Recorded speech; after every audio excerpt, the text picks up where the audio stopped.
Hey guys, welcome back to our YouTube channel, and in today's video I'm going to show you how to delete messages on Pinterest. So open Pinterest application, then tap on inbox category at the bottom.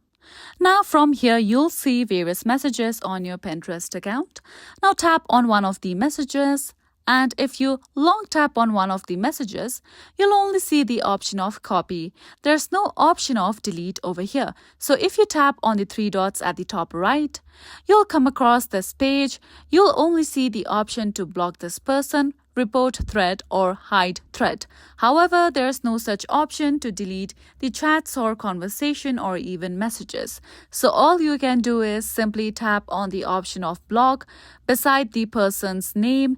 And if you go back to your inbox, you'll see that that specific conversation has been deleted.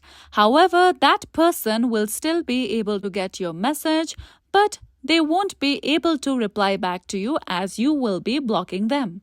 So this is the only way through which you can resolve your issue, and there's no option to delete your messages on Pinterest app. And that's it for today. At last, don't forget to subscribe to our YouTube channel.